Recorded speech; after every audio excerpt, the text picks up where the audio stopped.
जगन्नाथ आम चैनल शिक्षा स्वाध्याय को आपण मानक स्वागत। पिलामाने दशम श्रेणीर मैट्रिक परीक्षा पाखे आसुची, तेणु एही परिप्रेक्षी रे संवादपत्र तरफ प्रत्येक विषयर नमूना प्रश्नपत्र प्रकाश पाउछि। वर्तमान आमे देखिबा ओडियार किछि 2025 मैट्रिक परीक्षा निमित्त किछि नमूना प्रश्नपत्र एवं तार उत्तर। प्रथमे आमे ऑब्जेक्टिव क्वेश्चन देखि नबा। तेणु पिलामाने तमे जानिथिबो ऑब्जेक्टिव 50 मार्क पड़े, तापरे सब्जेक्टिव 50 मार्क पड़े। तेणु दुईटा जाक पार्ट रे भल स्कोर करबा निहाती जरूरी। सब्जेक्टिव पार्ट रे मार्क रखिबा ऑब्जेक्टिव ठारू टिके सहज, कारण आमे दरखास्त पत्र लिखन सहजरे हो पारिबो। आउ जो पैसेज थाए, जो अनुच्छेद थाए, ताको भी लिखिबा सहज हो पारिबो। किंतु ऑब्जेक्टिव पार्ट रे हमको गोटे उत्तर बाछिबाकू पड़िबो। जदि चारिटा जाक ऑप्शन ठीक लागिला ताहेले सेठी बहुत कन्फ्यूजन हुए। तेणु आमे माने टिके ऑब्जेक्टिव पार्ट को बेसी गुरुत्व देकी देखिबा। तेणु आमे माने ऑब्जेक्टिव पार्ट को टिके बेसी गुरुत्वर सहित देखिबा। तेणु एई प्रश्न गुड़िक वर्तमान आलोचना करिबा। तेणु पिला माने ऑब्जेक्टिव पार्ट रो 50 मार्क अछि। प्रथमे देखि नबा। 1 नंबर प्रश्न हेउची वंदे उत्कल जननी। एही कवितार प्रारंभ रे कवि कोन कहिचंती? क हेउची उत्कल मातार शोभावर्धन, उत्कल मातार वंदना, उत्कल मातार वीरगाथा वर्णना, उत्कलर ज्ञानी गुणिक वर्णना। तेणु यार उत्तर हब ख उत्कल मातांक वंदना। सबुबेले से कहिचंती वंदे उत्कल जननी, माने उत्कल मातांकर वंदना करचंती। तापरे द्वितीय प्रश्न, केउथिरे उत्कल जननीक बेश शोभा पाइथाय? कलाकृति, सागर, ज्ञान विज्ञान, घंच अरण्य। तेणु यार उत्तर हेब कलाकृति। 3 नंबर प्रश्न, सिंहनादर केते थर वादन रे मानगोविंदर निद्राभंग हैला? भीमंकर प्रथम थर सिंहनाद वादन रे। 4 नंबर प्रश्न, आक्रेषण सिंहनाद भीम गाड़े कले वाद्य डेस कंपिला प्रथम शबद। ऑप्शन अछि नवद्वीप, भूमंडल, आदित्यमंडल, महिमंडल। तार उत्तर हेब महिमंडल। तेणु पिला माने पद्य को मने रखिबा भी सेतिकी जरूरी। पद्यरु भी गोटे गोटे डेस पूरण आसजिबो। नेक्स्ट देखिबा, सिंधु को पोतिबा को श्रीराम काहींकी स्थिर कले? ऑप्शन अछि लंका नगरी को बुली जिबाकू, सीता को उद्धार करिबाकू, लंका विजय करिबाकू, निजर पराक्रम देखाइबाकू। तेणु यार उत्तर हेब सीता को उद्धार करिबाकू। 6 नंबर प्रश्न, रावण मंदहास कला काहींकी? ऑप्शन अछि रामंक सैन्य कथा शुणी, ख नंबर रे रामंक कुशसज्जा शयन कथा शुणी, ग नंबर सेतुबंध निर्माण कथा शुणी, घरे सुख शरण फेरी आसिबा शुणी।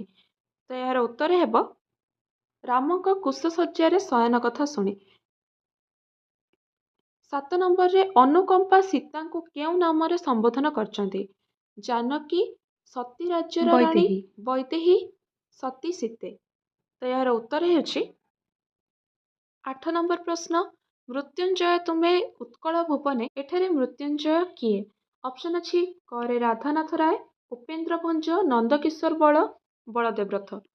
एठी आंसर हब बलदेव रथ। 9 नंबर प्रश्न, समाजरू कौन प्रशमित हेउ बोली कवि अनंत पट्टनायक मत व्यक्त करचंती? ऑप्शन अछि आलोकर शिखा, पीड़नर पर्वत, प्रदीपर शिखा, दुखर ज्वाला। उत्तर हेब दुख ज्वाला प्रशमित हेउ बोली कवि अनंत पट्टनायक मत व्यक्त करचंती। निज हृदय को मजबूत करने को कवि माटी माँ को कौन मागिछंती? ऑप्शन अछि स्नेह, आशीर्वाद, धैर्य, साहस। यार उत्तर हेब धैर्य। 11 नंबर प्रश्न, लक्ष्मीकांत महापात्रଙ୍କ असंपूर्ण उपन्यासर नाम कौन? तेणु ऑप्शन अछि असहयोगीर आत्मकथा, जीवंत मरण, कणा मामू, निवृत्त निषिद्ध।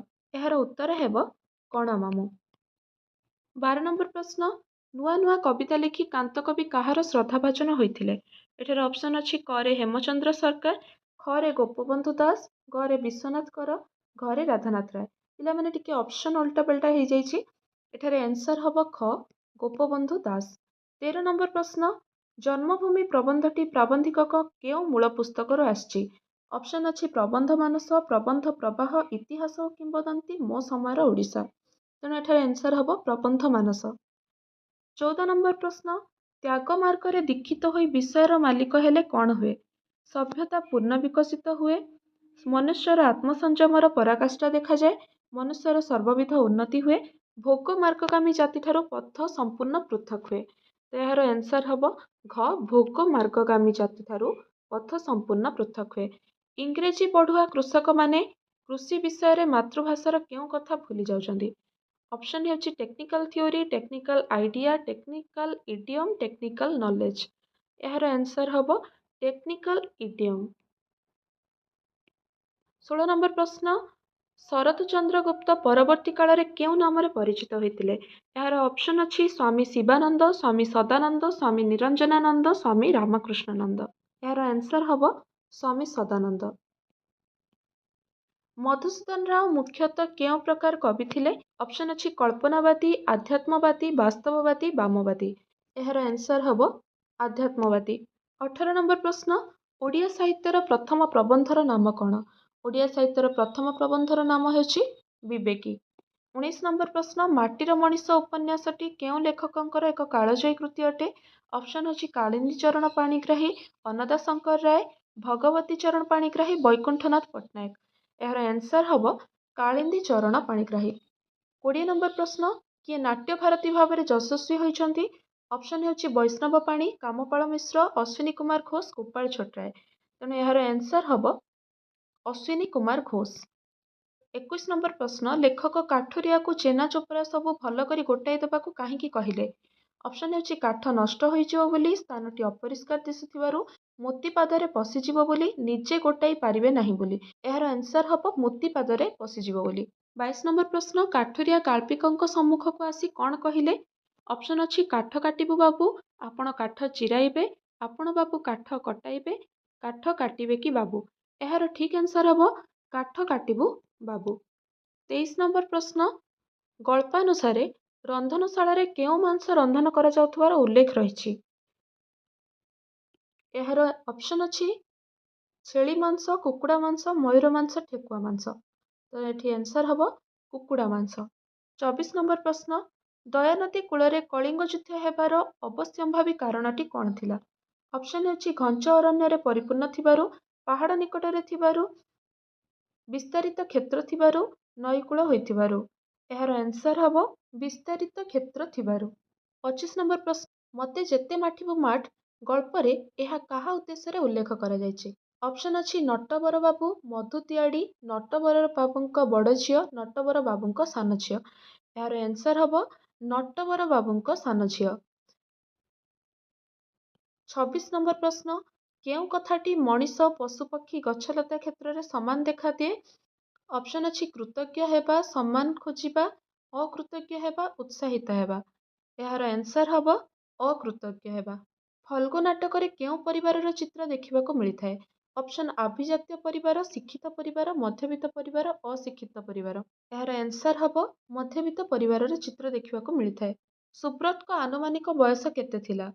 ऑप्शन हेउछि 30, 34, 32, 35। तेणु एठारे आंसर हबो तांकर आनुमानिक बयस 35 वर्ष थिला। 29 नंबर प्रश्न, नरसिंह देव केउं वंशर दायाद अटंती। एହାର उत्तर हेउछि नरसिंह देव सूर्य वंशर दायाद अटंती। 30 नंबर प्रश्न, धर्मा ता मां पाई की वार्ता देइथिला।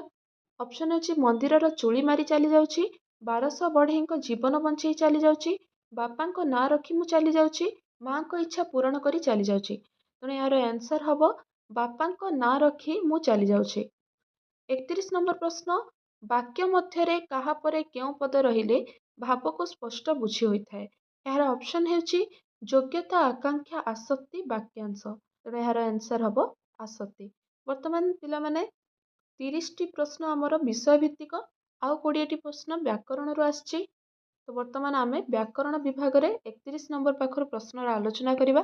32 नंबर प्रश्न, कही बोली पारे जे डैश बिकेसे। यार ऑप्शन अछि पचा कखारु, पचा चिंगुड़ी, पचा आलू, पचा टमाटो। यार आंसर हबो पचा चिंगुड़ी। 33 नंबर प्रश्न, समस्त वाक्यर डैश क्रियायुक्त अंश को खंड वाक्य कहा जाए। ऑप्शन हेउछि समापिका, प्रेरणार्थक, असमापिका, नामधातु। तेणु यार आंसर हबो समापिका क्रियायुक्त अंश को खंड वाक्य कहा जाए। 34 नंबर प्रश्न, वाक्य द्विकर्मक क्रियापद थिले केउं कर्म परे केउं कर्म वाक्य रे व्यवहार करा जाए। ऑप्शन हेउछि गौण कर्म परे मुख्य कर्म, सरल कर्म परे जटिल कर्म, मुख्य कर्म परे गौण कर्म, प्रथम कर्म परे द्वितीय कर्म। तेणु यार आंसर हबो गौण कर्म परे मुख्य कर्म व्यवहार करा जाय थाए। 35 नंबर प्रश्न, ବାକ୍ୟରେ ଗୁରୁତ୍ୱ ଆରୋପଣ ପାଇଁ ଥିବା ବାକ୍ୟାଂଶ କେଉଁଠାରେ ବସିପାରେ? ଅପସନ୍ ହେଉଛି ବାକ୍ୟ ଆରମ୍ଭରେ, ବାକ୍ୟ ଶେଷରେ, ବାକ୍ୟ ମଝିରେ, ବାକ୍ୟର ଯେକୌଣସିଠାରେ। ଉତ୍ତର ହେବ ବାକ୍ୟର ଆରମ୍ଭରେ ବସିଥାଏ। 36 ନମ୍ବର ପ୍ରଶ୍ନ, ଅଜ୍ଞାତ ଯୁବକକୁ ଆଶ୍ରୟ ଦେବା ଠିକ୍ ହେଲା ନାହିଁ, ବାକ୍ୟକୁ ବିବୃତ୍ତି ସୂଚକ ବାକ୍ୟରେ ପରିଣତ କର। ଅପସନ୍ ଅଛି ଅଜ୍ଞାତ ଯୁବକକୁ ପୁଣି ଆଶ୍ରୟ ଦେଲ, ଅଜ୍ଞାତ ଯୁବକକୁ ଆଶ୍ରୟ ଦେବା ଭୁଲ, ଅଜ୍ଞାତ ଯୁବକକୁ କ'ଣ କେବେ ଆଶ୍ରୟ ଦିଆଯାଏ, ଅଜ୍ଞାତ ଯୁବକକୁ କ'ଣ ଆଶ୍ରୟ ଦେବା ଠିକ୍। ଏହାର ଆନ୍ସର ହେଉଛି ଅଜ୍ଞାତ ଯୁବକକୁ ଆଶ୍ରୟ ଦେବା ଭୁଲ। 37 ନମ୍ବର ପ୍ରଶ୍ନ, ପ୍ରସୂନ ଏହି ଶବ୍ଦରେ ନତବିଧି ନ ହେବାର କାରଣ କ'ଣ? ଅପସନ୍ ଅଛି ଉ ସ୍ୱର ବର୍ଣ୍ଣ ପରେ ନ ଥିବାରୁ, ତାପରେ ଅ ସ୍ୱର ବର୍ଣ୍ଣ ପରେ ନ ଥିବାରୁ, ଦୀର୍ଘ ସ୍ୱର ବର୍ଣ୍ଣ ପରେ ନ ଥିବାରୁ, ସ୍ୱାଭାବିକ ଭାବେ ଥିବାରୁ। ଏହାର ଆନ୍ସର ହେବ ଅ ସ୍ୱର ବର୍ଣ୍ଣ ପରେ ନ ଥିବାରୁ ଏଠାରେ ନତବିଧି ହେଇନାହିଁ। 38 ନମ୍ବର ପ୍ରଶ୍ନ, ବିଷର୍ଣ୍ଣ ଏହା କେଉଁ ପ୍ରକାର ଅଶୁଦ୍ଧି ଅଟେ? ଅପସନ୍ ନତବିଧିଗତ, ସତ୍ତ୍ୱବିଧିଗତ, କୃଦନ୍ତଗତ, ତଦ୍ଧିତଗତ। ତ ଏହାର ଆନ୍ସର ହେଉଛି ଏହା ସତ୍ତ୍ୱବିଧିଗତ ଅଶୁଦ୍ଧି ଅଟେ। 39 ନମ୍ବର ପ୍ରଶ୍ନ, ନିମ୍ନରୁ କେଉଁଟି ଶବ୍ଦର ଶୁଦ୍ଧ ରୂପ ଅଟେ? ଅପସନ୍ ଅଛି ଦୀର୍ଘ ଦୂରାବସ୍ଥା, ତାପରେ ହର୍ଷ ଦୂରାବସ୍ଥା, ତାପରେ ଦୀର୍ଘ ଦୂରାବସ୍ଥା ଏବଂ ହର୍ଷ ଦୂରାବସ୍ଥା। ଏହାର ଆନ୍ସର ହେଉଛି ହର୍ଷ ଦୂରାବସ୍ଥା। 40 ନମ୍ବର ପ୍ରଶ୍ନ, ଛୋଟ କଥାକୁ ବଡ଼ କରିବା ଏହାର ଅର୍ଥ ବୁଝାଇବା ପାଇଁ କେଉଁ ରୂଢ଼ି ବ୍ୟବହାର କରାଯାଏ? ଅପସନ୍ ଅଛି ଏଘର ମାଉସୀ ସେଘର ପିଉସୀ, ତିଳକୁ ତାଳ କରିବା, ଝିଣ୍ଟିକା ମାରି ବଣି ପୋଷିବା, ନାଟର ଗୋବର୍ଦ୍ଧନ। ଏହାର ଆନ୍ସର ହେବ ତିଳକୁ ତାଳ କରିବା। 41 ନମ୍ବର ପ୍ରଶ୍ନ, ପୁଅ ଅଯୋଗ୍ୟ ହେଲେ ବାପାଙ୍କର ସବୁ ଧନ ଡେସ୍ରେ ଯାଏ। ଏଠି ଡେସ୍ରେ ଆମେ ପୂରଣ କରିବା ଚିତା କାଟିବାରେ, ଫସର ଫାଟିବାରେ, ସୁଅ ମୁହଁରେ, ବାଟ ମାରଣାରେ। ଏଠାରେ ଆନ୍ସର ହେବ ସୁଅ ମୁହଁରେ ଯାଏ। 42 ନମ୍ବର ପ୍ରଶ୍ନ, ଅଭିଜ୍ଞତାରୁ ଶିକ୍ଷା ଲାଭ ଏଥିପାଇଁ ନିମ୍ନରୁ କେଉଁ ଲୋକବାଣୀଟି ଠିକ୍ ଅଛି? ଅଳସୁଆର ବାରବାଟୀ ଚାଷ, ଉଡ଼ିଗଲା ଚଢ଼େଇର ପର କଣି ଦେବା, ଅମୃତ ହାଣ୍ଡିରେ ବିଷ କଣିକାଏ, ଅନ୍ଧ ଥରେ ବାଡ଼ି ହଜାଏ। ଏହାର ଆନ୍ସର ହେବ ଅନ୍ଧ ଥରେ ବାଡ଼ି ହଜାଏ। 43 ନମ୍ବର ପ୍ରଶ୍ନ, ଶତ୍ରୁକୁ ସୁବିଧା ଦେବା ବିପଦର କାରଣ ଏହି ଅର୍ଥ ପ୍ରକାଶ କରୁଥିବା ଲୋକବାଣୀଟି ନିମ୍ନରୁ ସ୍ଥିର କର। ଅପସନ୍ ଅଛି ଟେକା ହାତରୁ ଖସିଲେ ଅଣପାହୁଡ଼ା, ବଗର ବେକ ବଢ଼ିଲେ ମିନର ବିପତ୍ତି, ଆପେ ବଞ୍ଚିଲେ ବାପର ନାଁ, ଆ ବଳତ ମୋତେ ବିନ୍ଧ। ଏହାର ଆନ୍ସର ହେବ ବଗର ବେକ ବଢ଼ିଲେ ମିନର ବିପତ୍ତି। 44 ନମ୍ବର ପ୍ରଶ୍ନ, ଗୋଟିଏ ଗୋଟିଏ ନିର୍ଦ୍ଦିଷ୍ଟ ଛନ୍ଦରେ ରଚିତ ହୋଇଥିବାରୁ ପ୍ରାଚୀନ କବିତାକୁ କ'ଣ କୁହାଯାଏ? ଅପସନ୍ ଅଛି ଛନ୍ଦ, ଛାନ୍ଦ, ବିରାମ, ଯତିପାତ। ଏହାର ଆନ୍ସର ହେଉଛି ଛାନ୍ଦ। ପ୍ରାଚୀନ କବିତା ନିୟମର ଶୈଳୀକୁ ଛାନ୍ଦ କୁହାଯାଏ।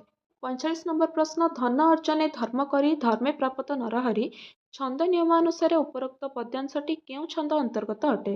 ଅପସନ୍ ଅଛି ନଟବାଣୀ, ବଙ୍ଗଳାଶ୍ରୀ, ଗୁଜ୍ଜରୀ, ରାମଗିରି। ଏହାକୁ ଲକ୍ଷ୍ୟ କଲେ ଦେଖିବା ଧନ ଅର୍ଜନେ ଧର୍ମ କରି, ନ ଅକ୍ଷର ବିଶିଷ୍ଟ, ଧର୍ମେ ପ୍ରାପତ ନରହରି, ନ ଅକ୍ଷର ବିଶିଷ୍ଟ। ତେଣୁ ଦୁଇଟି ଯାକ ପାଦ ନ ଅକ୍ଷର ବିଶିଷ୍ଟ ହୋଇଥିବାରୁ ଏହା ନବାକ୍ଷରୀ ବୃତ୍ତ, ନବାକ୍ଷରୀ ବୃତ୍ତକୁ ଗୁଜ୍ଜରୀ ମଧ୍ୟ କହନ୍ତି। ତେଣୁ ଅପସନ୍ ହେବ ଗୁଜ୍ଜରୀ। ଚୋଖୀ ଛନ୍ଦର ତୃତୀୟ ପାଦର ଅକ୍ଷର ସଂଖ୍ୟା କେତେ? ଅପସନ୍ ଅଛି 7, 8, 9, 10। ଏହାର ଆନ୍ସର ହେବ ଚୋଖୀର ତୃତୀୟ ପାଦର ଅକ୍ଷର ସଂଖ୍ୟା 9 ଅଟେ। 47 ନମ୍ବର ପ୍ରଶ୍ନ, ଶ୍ଳେଷ ଅଳଙ୍କାର କେତେ ପ୍ରକାରର ଅଟେ? ଅପସନ୍ ଅଛି 2, 3, 4, 6। ଏହାର ଆନ୍ସର ହେବ 3 ପ୍ରକାରର। 48 ନମ୍ବର ପ୍ରଶ୍ନ, ପ୍ରକୃତିର ସୌନ୍ଦର୍ଯ୍ୟ ବିଭବ କିମ୍ବା ଅଧିକ ଗୁଣ ବିଶିଷ୍ଟ ବସ୍ତୁକୁ ଅଳଙ୍କାର ଶାସ୍ତ୍ରରେ କ'ଣ କୁହାଯାଏ? ଅପସନ୍ ଅଛି ଉପମା, ଉପମାନ, ଉପମେୟ, ରୂପକ। ଏହାର ଆନ୍ସର ଅଛି ଅଧିକ ଗୁଣ ବିଶିଷ୍ଟ ବସ୍ତୁକୁ ଉପମାନ କୁହାଯାଏ। 49 ନମ୍ବରରେ, ଦରିଦ୍ରତା ପଙ୍କପୂର୍ଣ୍ଣ ମୋ ଜୀବନ ସର, ଜଞ୍ଜାଳ ଜଳଦ ଜଳେ ଆବିଳ ଉଦର। ଉପରୋକ୍ତ ପଦ୍ୟାଂଶରେ କେଉଁ ଅଳଙ୍କାରର ପ୍ରୟୋଗ ହୋଇଛି? ତେଣୁ ଏଠାରେ ଅପସନ୍ ଅଛି ଉପମା, ରୂପକ, ଯମକ, ଶ୍ଳେଷ। ଏହାର ଆନ୍ସର ହେବ ରୂପକ ଅଳଙ୍କାର ହୋଇଛି। 50 ନମ୍ବର ପ୍ରଶ୍ନ, ବରଜୀବର ସେ ଦେଇ ମାନସ, ବରଜୀବର ସେ ଅମେଧ୍ୟ ଗ୍ରାସ, କବି ସୂର୍ଯ୍ୟ ବଳଦେବ ରଥଙ୍କ ରଚିତ ଏହି ପଦ୍ୟାଂଶରେ କେଉଁ ଅଳଙ୍କାର ପ୍ରୟୋଗ ହୋଇଥିବା ସୂଚନା ମିଳୁଛି? ଅପସନ୍ ଅଛି ଉପମା, ରୂପକ, ଯମକ ଏବଂ ଅନୁପ୍ରାସ। ଏଠାରେ ଆନ୍ସର ହେବ ଏଠାରେ ଯମକ ଅଳଙ୍କାରର ପ୍ରୟୋଗ ହୋଇଛି। ତେଣୁ ଆମେ ଜାଣିଛୁ ଏକା ପ୍ରକାର ଶବ୍ଦର ବାରମ୍ବାର ଆବୃତ୍ତି ହେଲେ ଯମକ ଅଳଙ୍କାର ହୁଏ। ଏଠାରେ ଏକା ପ୍ରକାର ଶବ୍ଦ ବାରମ୍ବାର ଆବୃତ୍ତି ହେଇଛି। ତେଣୁ ପିଲାମାନେ ଭିଡ଼ିଓ ଭଲ ଲାଗିଥିଲେ ଭିଡ଼ିଓକୁ ଲାଇକ୍ କରନ୍ତୁ, ସେୟାର କରନ୍ତୁ, ସବସ୍କ୍ରାଇବ୍ କରନ୍ତୁ ଏବଂ ଏଇଭଳି କ୍ୱେଶ୍ଚନ୍ ଆନ୍ସର୍ ଅପଡ଼େଟ୍ ପାଇବା ପାଇଁ ଆମ ଚ୍ୟାନେଲ୍ ସହିତ ଯୋଡ଼ି ହୋଇ ରହିଥାନ୍ତୁ। ଧନ୍ୟବାଦ। ଜୟ ଜଗନ୍ନାଥ।